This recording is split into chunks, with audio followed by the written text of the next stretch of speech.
Welcome to Knocking to 10, the podcast for go-to-market leaders scaling from 0 to 10 million and beyond. I'm John DiLoretto, founder of Knock2.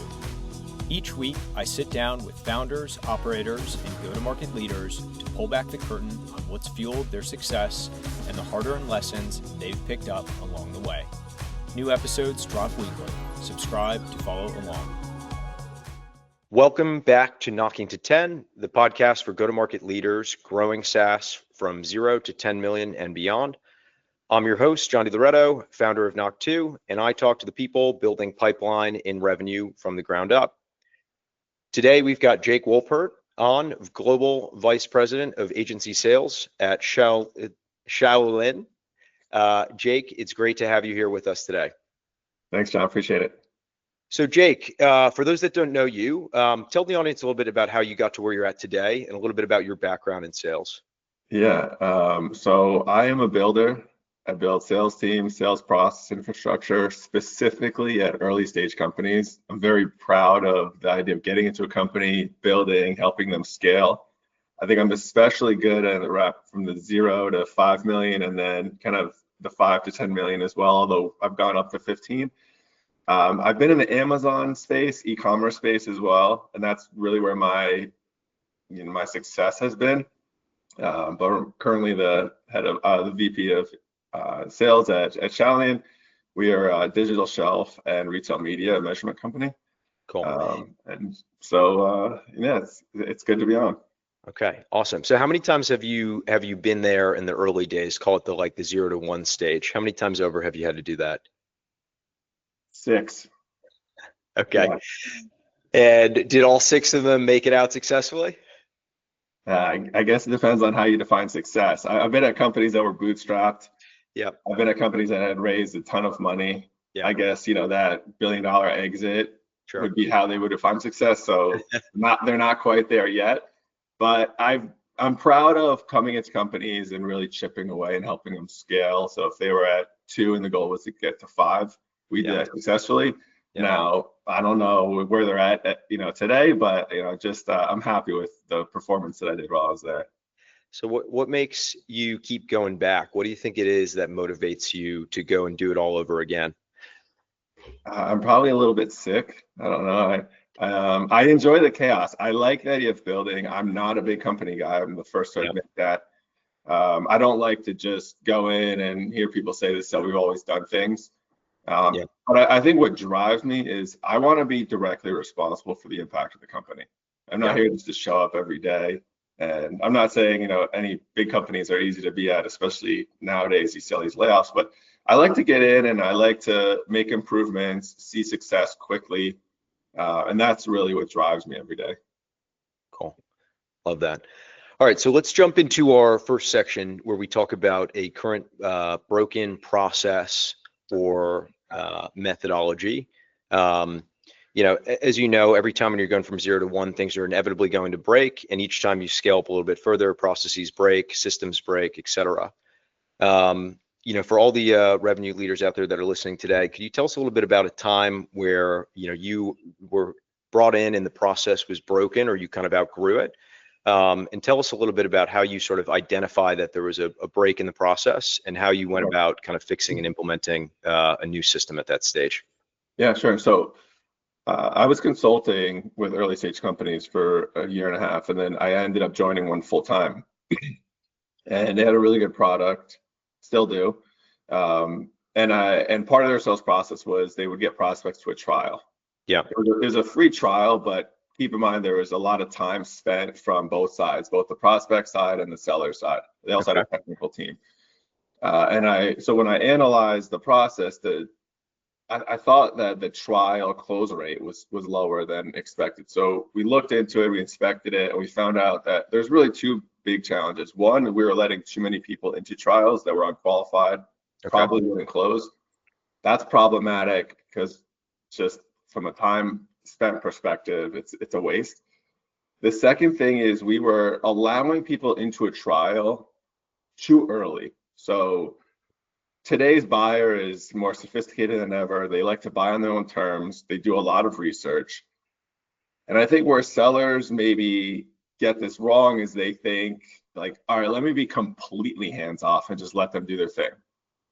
That works sometimes, but in more of a sophisticated product or technical product, there does need to be some handholding, some in explaining all the use cases, really walking them through it. Again, you don't have to be pushy, but you have to participate. So what we did is, before we even had somebody go into a trial, we spent a little bit more time educating them and then setting up some goals throughout the trial. What are we looking for? Because we want somebody to go into the trial thinking, this is the product that is going to change my business or improve my business. Not, let me go in and just kind of inspect it and see and sell myself. So we really spent a lot more time in the sales process leading up to the trial. And then during the trial, really setting the expectations for both sides.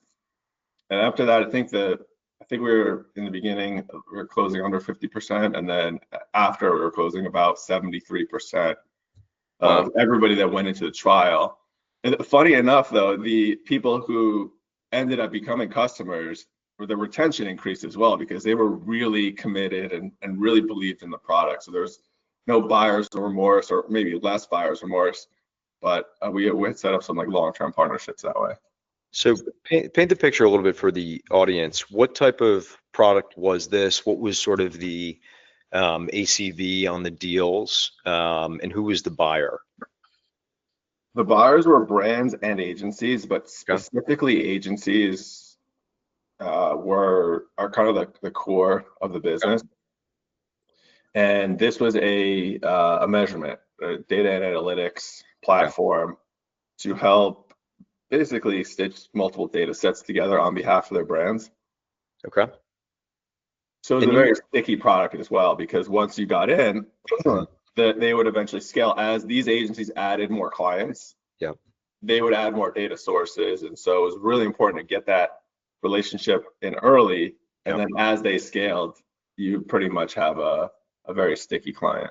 So how did you identify that certain prospects were too early for a trial? Depending on how they were going to use data, or how they were going to make decisions based on the data, they would be too early. I think sometimes when they were too small, they wouldn't need as robust of a system as we offered. And then, I think there was a couple other things, just like the level of expertise that the agency owners or the people at the agency had. I think they would be going into it. I'm trying to learn what's out there more than anything, and that's fine. But we can't commit resources to prospects that we don't think are at that stage of the funnel, that are actually going to take it, with the amount of serious that they should. So would you say it's a qualification process similar to as if they came inbound? So being ruthless about allowing whether or not people can start free trials. Yeah, I think it's definitely qualification, right? Just like their size, but I think also really, I'm going to use the word challenging, because what are you looking for? How are you thinking about using this in your business? Where do you see your business in 6 months, and how does this product help you get there? If they don't have answers to that, they probably haven't thought about this enough. Okay. And then kind of asking some questions about, how they can integrate this into the business. It's not just like a plug and play type of deal. It's, there needs to be participation from both sides. So if they can't commit those resources, it's probably not a fit. So definitely qualifying them, not just in their size and their, budget, whatever, but how they actually think about using this product. Yeah. And what advice would you have for a team that was running a free trial process about how you might kind of check in and continue to kind of handle that sales process? You mentioned before, a lot of teams are perhaps a little too hands-off these days. What would a good process look like, and like a level of communication and engagement with a trial client? So I think the idea is, if you can have a kickoff call with the expectations, and both sides know, what are we looking for? Like, how are we going to define success in this trial? I think also being realistic, like in this particular company, the truth is you're not going to see a huge lift in your business in a 2-week trial. Yeah. You're going to start to imagine yourself using this. How does the functionality feel? Like, can you imagine how this is going to impact your business? I think being real with them up front is going to save both sides time. Yep. And then setting up a cadence for how we're going to communicate. This is not if it's a 2-week trial, I'll see you on the first day and I'll see you on the 14th day. Yep. And then setting up a system for feedback. Right? Like, don't be surprised on the 14th day if they say, hey, I'm not going to move forward. You're totally blindsided. Yep. Are there indicators that you can identify during the process to know if they're enjoying it or maybe they're not? Because I think the point is, if you let that 14-week or however 30-day trial go, and you're kind of not reaching it, they may say, oh, I didn't like the functionality, but the functionality was there. They didn't get a chance to really understand it, or maybe got lost in in the mix. Yeah. So kickoff call, define expectations of and what success looks like, paint that picture, help them imagine what it's like to kind of walk in the shoes of the product, and see the full vision, set the right cadence for communication, and make sure there's a system for feedback. That's right. Yeah, exactly. Easier said than done sometimes. Okay, cool. And you said ultimately the results of being more rigorous on your qualification resulted in ultimately a higher close rate, and so reps were probably being more effective with their time. Exactly. Cool. Okay. Awesome. All right. Why don't we jump back over to the tactical side, where we talk about something that's going quite well for you right now. We were chatting earlier today. You were mentioning there's something in your kind of outbound process that you have changed, and you're surprisingly getting quite good results with it. Talk us through that. Sure. Okay. Not groundbreaking, but I do feel pretty strongly about this. Actually, somebody was talking about this on LinkedIn a couple days ago. One of their points was, I was actually Matt Green. One of the points was like removing the call to action. I agree with that. I think a lot of sellers like myself coming up, you end an email with a call to action. Yeah. How does next Wednesday sound for a call? Or I have time, Tuesday or Thursday, you pick, right? And that was just how we were taught. And now as a sales leader, I get hit up all the time. I read these emails. It's all this like really cheesy call to action at the bottom. I don't think it pushed the ball forward at all. Yeah. And kind of what I referenced earlier, buyers are smarter than ever. They want to do their research. They're not really going to get fooled by these tactics anymore. So I would kind of just remove the call to action a lot. Sometimes I'll suggest, or like a light, like if this makes sense, let's have a call. But a lot of times I rely on demonstrating expertise. Yeah.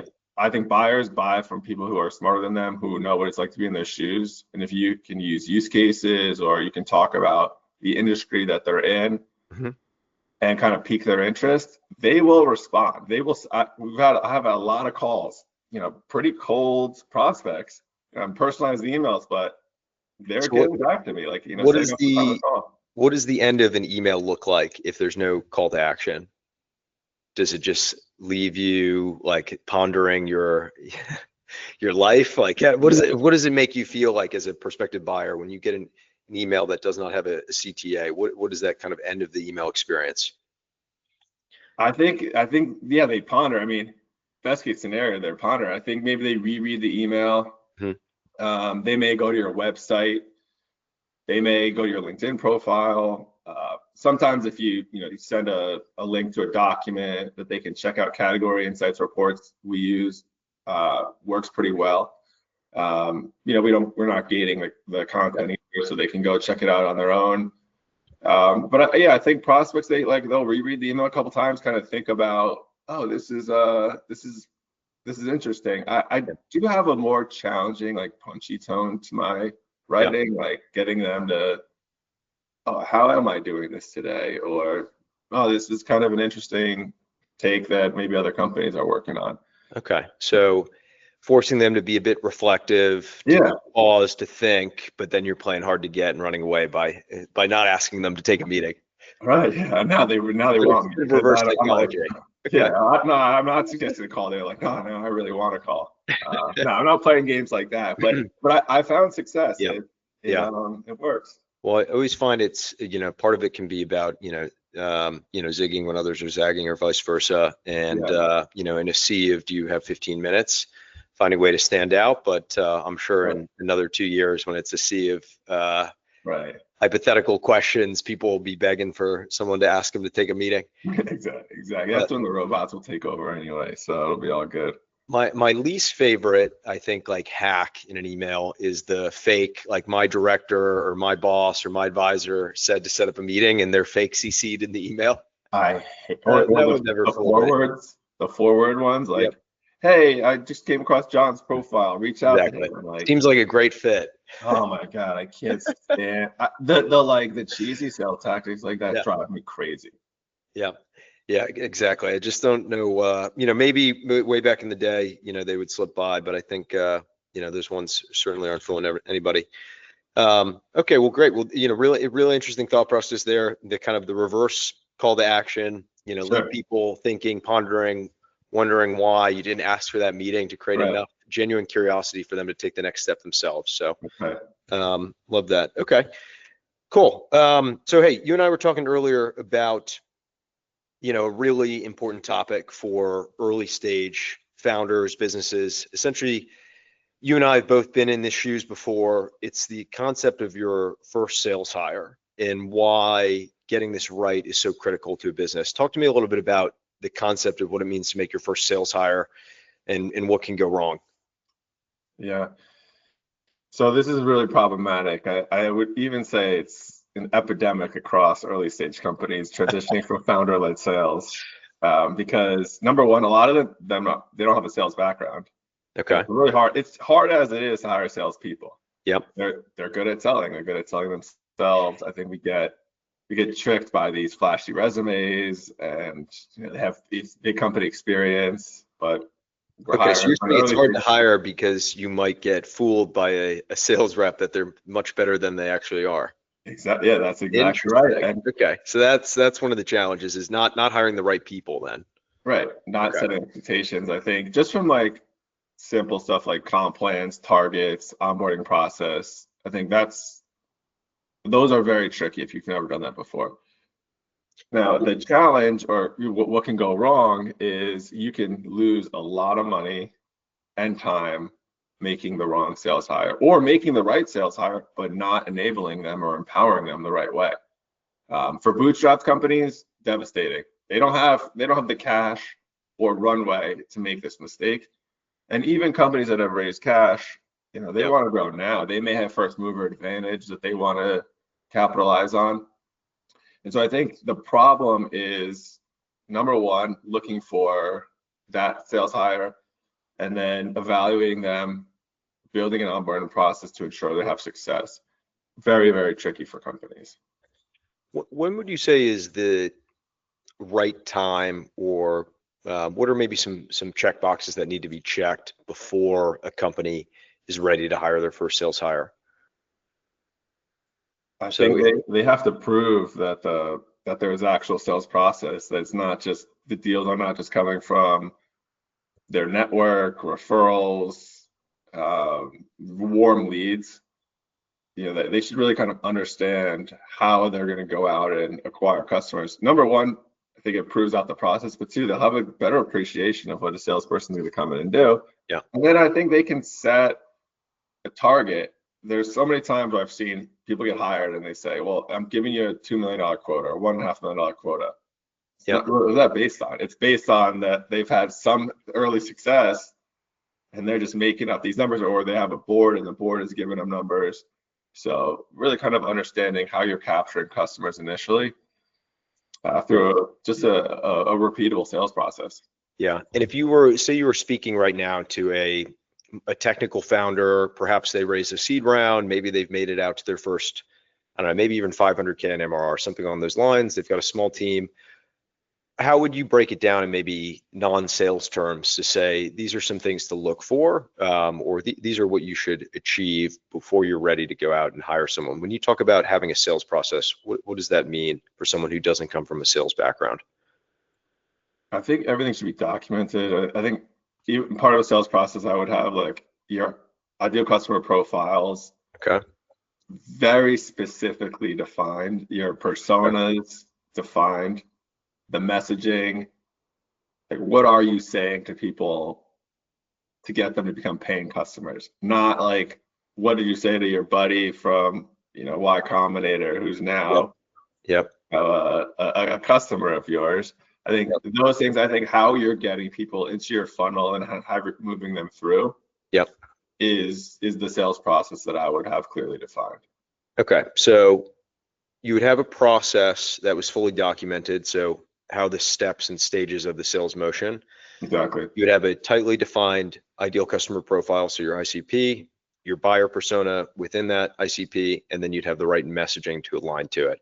And if you have all three of those things kind of written down in a document where you can follow that process, then you're at the stage where you can go out and potentially start looking at your first sales hire. Is that right?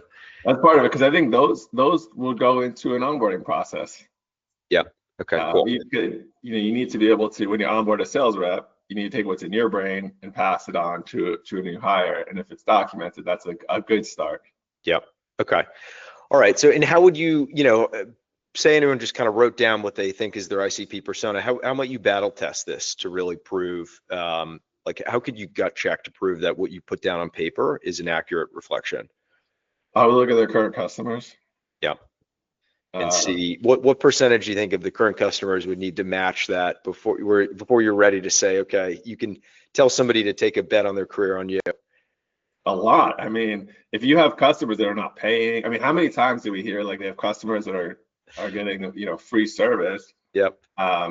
That's not battle tested, because if they start, let's say you have to now pay $5,000 a month, are you going to stay? Are you seeing that value? So I think it has to be paying customers. Yep. And you have to match those against what you think your ICP is. Early stage companies make a mistake where they're just trying to get revenue. And so they'll sell anything to everyone. And they really lack that discipline. So their ICP is a bit wonky. And now they're at, even if they're past $1 million. Yep. And there's not a pattern across their customer base. Yep. And that's problematic, because then they bring somebody on and they say, go out and sell this service to all these different people. Yep. Doesn't work. So it's not necessarily about revenue. You would say it's about having a concentration of customers, and maybe, would you say 75-80% of them kind of all matching that one set of ICP persona messaging? Yeah, I would agree with that. Okay, so that's great advice. So it's not necessarily about the amount of revenue that's occurring, the number of customers you have. It's about the percentage of paying customers that align to a process you can document. Right. And once you've reached a concentration, then you're in a position to ready and hire. Okay. Yep. You mentioned before a little bit about, like, one of the keys to success is a good onboarding program. So in addition to documentation, what does it mean to build a good onboarding program for a first sales hire? Because I've certainly been the first sales hire and had zero program. So I'd love to know what it looks like. Yeah, I think onboarding is missed a lot. Not just at early stage companies, but big companies as well. You just drop somebody in and you tell them to figure it out. So I think really a system where usually a founder is participating heavily with that initial sales hire. So they're handing off some documents that they can go through together. I think feedback. Yep. Like I do check-ins a lot for, in the beginning and at the end of the day. It's really, like, from a time perspective, it's a big investment, but it's going to pay off. Yeah. So, documented, I think, what customers look like. I think really, really good sales calls. And then, key learnings. But the more you have documented that you can pass on to this sales hire, the more confident I would be that they would have success. Yeah.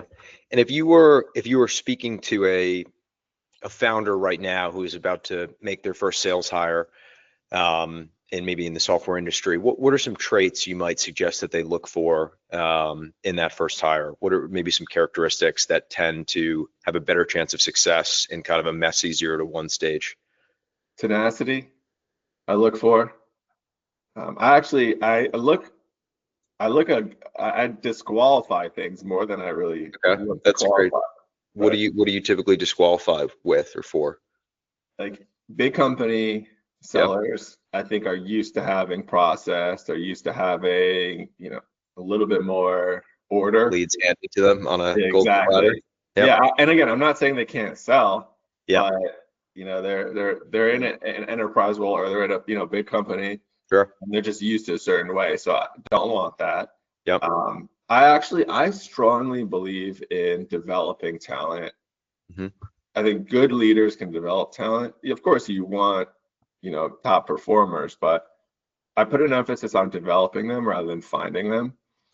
So I think tenacity, I look for somebody who I think is sophisticated, thinks at an expert level. Mhm. During the sales process, I test them on how they're prepared for this interview, how they think about these problems. Um, and you know, I think there is some, obviously they have to have some sales experience, but again, Yep. I think having that tenacity and having that, you know, a systems thinker Yep. is enough to develop a top seller, or Yeah. become a top seller. I heard a great quote the other day that it was about, it's not necessarily about having a ton of experience in the role, because you most likely aren't going to be able to just copy and paste the process, particularly when it's early stage. Yeah, So it's more important to have people that, to your point, are tenacious and are genuinely curious, right. because even if they have done this at another company successfully, there's a very good chance when you drop them into the seat at your company or their next company, that process is going to change. Email maybe worked at that company, it's not going to work at yours. You know, events worked Exactly. here, not going to work there. And if Yeah, somebody only knows how to run one process, you know, they're going exactly to right. get stuck. And so you'll want someone that, you know, isn't going to feel too tied to one motion, one playbook, et cetera. Yeah, And that's the challenge of getting comfortable outside of your comfort zone, really. 100. And that's why I put the emphasis on developing the talent Yeah. rather than finding them, because I think we see people, oh, but they had, you know, ton of success helping a company go to 100 million. Yeah. Yeah, maybe. I mean, they definitely are talented. They definitely have, you know, a strong background, but it doesn't guarantee success in an early stage role. Yeah. And I agree with you 100%. I think you nailed it. Okay, cool. Well, we always like to cover at least like a few war stories. Yeah. You were telling me earlier a little bit about how there was one time you ran a deal process that was so long you were on your fourth W-2. Can you tell us a little bit Basically. about that? Yeah. So forever ago, I started chasing this company, and I was a seller. And it was at that company, it was like a 6-month process. The deal never closed. I ended up leaving the company, going somewhere else. I kind of picked it back up because in the space that I'm in, the Amazon space, e-commerce Yep. space, it's big, but it's really small. So you have to, you know, keep your reputation. And so I picked it back up at another company, and, you know, started working with them. And for whatever reason, timing wasn't right.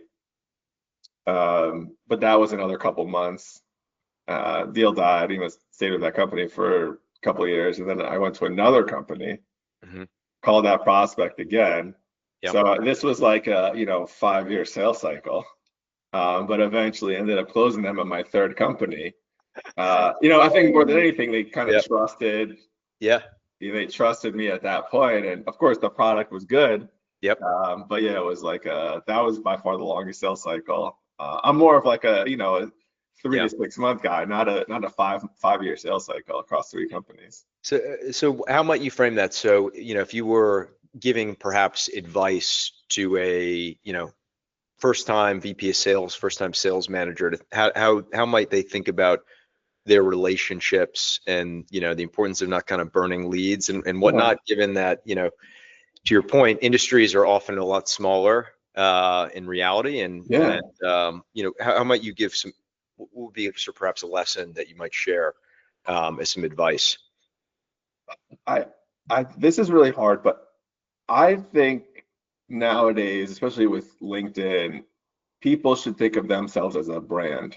Hmm. You know, of course, you work for a company, Yep. but you know, a lot of the people on LinkedIn who are getting big, people know them before they know the company. And it's, you know, you're visible, you're networking a lot. I think keeping a good reputation and treating yourself as a brand is Hmm. important. You never know where you're going to go, who you're going to end up working for. Maybe you work for yourself.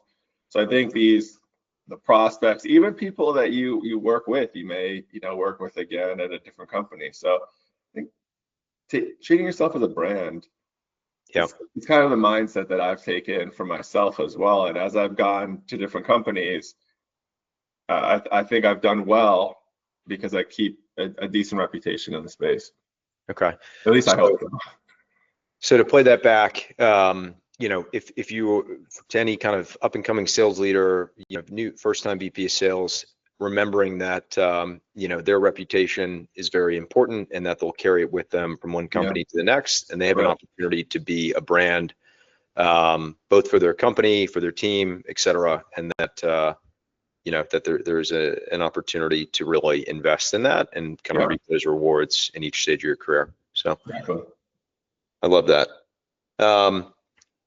Okay, so we covered a lot today. We, you know, learned a bit about, you know, how to improve a broken free trial process. How important it is to rigorously qualify and have an established process end to end to make sure that you're aligning expectations. We covered the reverse call to action psychology. You know, talked quite a bit about, you know, the challenges and pitfalls of your first sales hire. And even learned a bit about chasing a deal across 3 different companies over 5 different years. That's right. That's right. Would love to, if you're open to it, jump into maybe a few rapid fire questions. Sure. But I would love to get perhaps like a hot take from you on something that you think is absolutely ridiculous in go-to-market today. One thing that perhaps everybody is, you know, saying, oh, this is the best thing ever, and you've got a contrarian opinion about. Wow, a hot take today that everybody's doing that I don't like. It could be a CTA in emails. No, you know what I don't like? I don't love gifting. That may be a hot take. I'm not a big gifting, I think people misconstrue gifting. I would say that. When you say gifting, do you mean gift card? Do you mean like physical, you know, toy shows up in the mail? What do you mean? I think like the idea of like giving something to get, you know, giving AirPods to get on a call, setting a bottle of champagne. I think it works.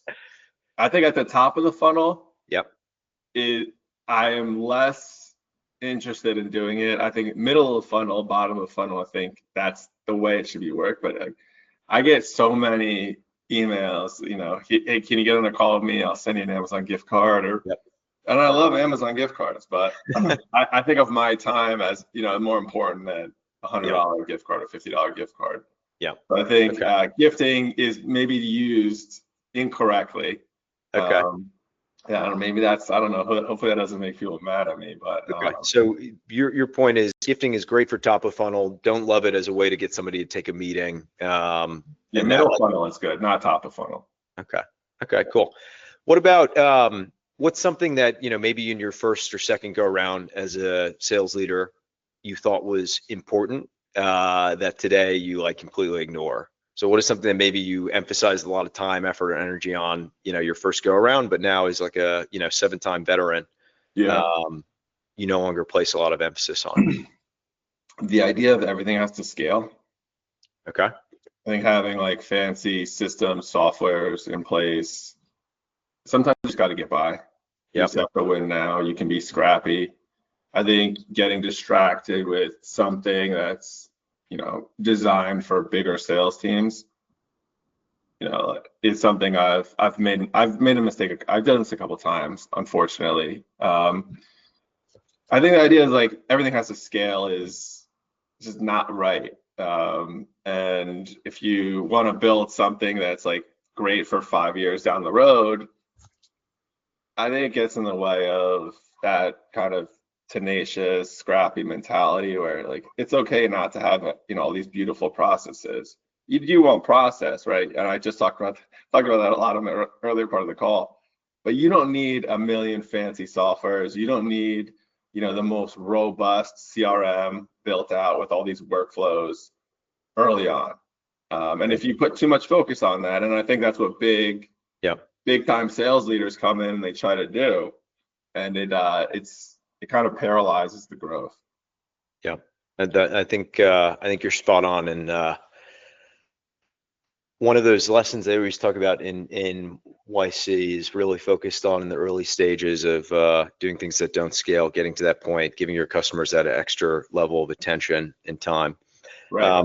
Okay, all right, 2 more rapid fire before we got to wrap up at the hour. This one's really quick. AI SDRs, are you buying or selling? You on the hype train? Do you believe in them? I'm skeptical. Yeah, I'm skeptical. I think I just get so much crap that Right, so I think we're a little bit away. Yet. Yeah, I think we're a little bit away. All right, and final question. What do most teams get wrong about outbound sales? Volume is the key. They think you throw enough darts, you eventually hit a bullseye. So if you had one lesson to a sales leader out there setting up their motion, it would be volume is not the key. Yeah, more volume doesn't mean more meetings, doesn't mean more revenue. It could just mean a lot of just, wasted time and effort. Love that. Love that. I think that goes really well with the lessons you shared earlier today too about, more free trials is not the answer. More customers who are not paying are not the answer. Love the synergy throughout the call. Cool. Well, Jake, thanks so much for coming on. Appreciate you sharing the lessons from your illustrious sales career as a sales leader across a number of different companies and industries. It was great to chat with you today. And last question, where can people find more information about you and follow along? I'm pretty active on LinkedIn. I try to respond to the inbox is a little crazy, but I try to respond as much as possible. So that's probably the best way to find me. Amazing. Yeah. Cool. All right. Well, Jake, thanks so much for coming on, and we'll talk with you soon. All right. Thanks, John. Really appreciate it.